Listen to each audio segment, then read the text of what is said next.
Bayanke bazebele. Le côté la famille batabimisi ki yanke. Maman no ifwa linganga kaka. Mais maman na yebi yo. Il faut s'attendre à observer. Si on yebi biloko wana te. O kanisa balingi yo te. Mais nzoka bango pe bazozo attend. Ya kosala nini? Ya observer yo, bayeba yo. Mais ce qu'on a ba qualité oyo nyonso yo zana ngo. Observer bango. Oyebi histoire ya famille na bango. Okoyeba ndenge nini yo okovanda na bango.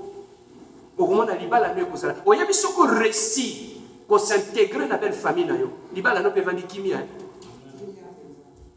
Pe eloko asuka pona sukisa. Tango yo koti na famille bato. Yeba ko placer ba limite. Yeba ko placer ba limite. Oyebi ke limite nanga ta na bali na famille oyo. Limite nanga suki awa. Tango makambo famille na bango epeli. Il faut na yebe pa ni nazo suka. Les belle famille nanga. Quand tu n'as pas de limite, aucun de simba nyoka na katikati. Ozu problème. Il n'y a pas qu'on placer limite dans la relation na ma kilo na ba belle sœur na bandeko.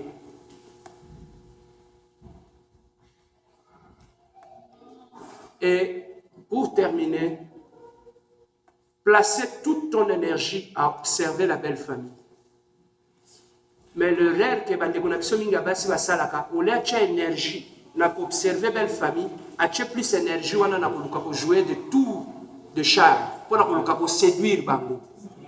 On l'a observé bango, bandi koluka ko séduire bango. O lambeli oyo, o pesi o bilamba, o kabelo ba sapato, o vandi na oyo. Oui ba kolinga yo.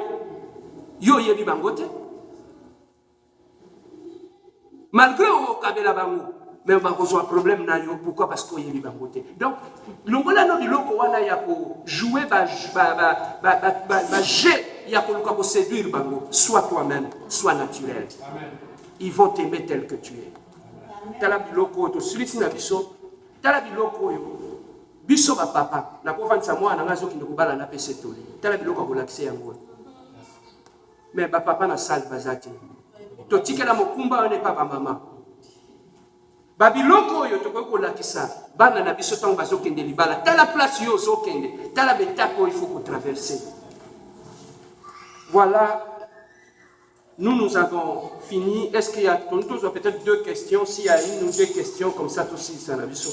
La question ni balobaka okoko mobali azala paye mais je suppose que c'est à partir de toi qu'on peut dire ça maudit Mohan. Maman Liba, les campagnes d'évangélisation.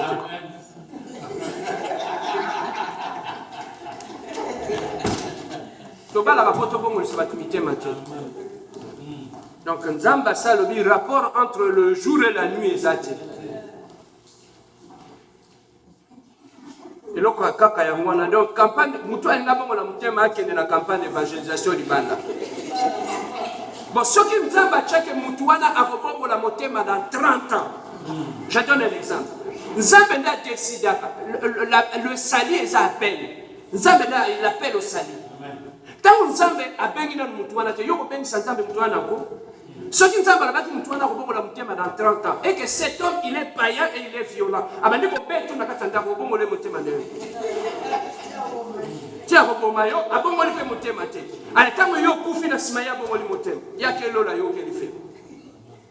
Donc, et là comme je trouve chez nos jeunes sœurs, ah pasteur, na découragé pendant Nzamba tiki ngai, libana na kenda ke simbite et marchete. Mais Nzamba tiki yo kwani. Avant yo bala. Est-ce que tout na Nzambe? Oui, mais que ça va encourager. Au continent du Cameroun sans Nzambe, tant que simbite baby, on va nous que bali ko finga Nzambe. On va dire qu'on accuse ensemble.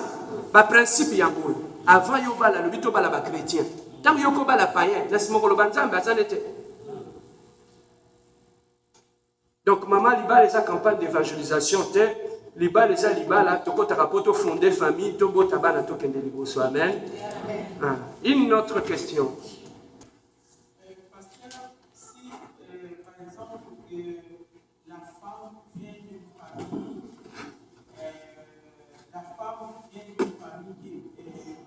Il est bien éduqué dans sa famille et qu'à ce moment-là, la famille,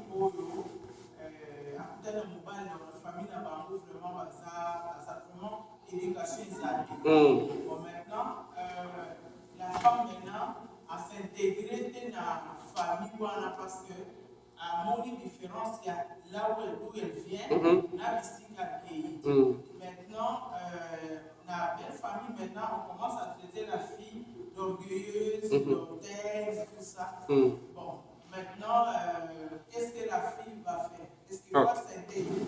Car la famille, malgré que à sali est fort, mais famille vraiment. Une chose que je te dirais, liba la nuance. Pour comme la liba la période de fiançailles, période de fiançailles, c'est la période d'observation,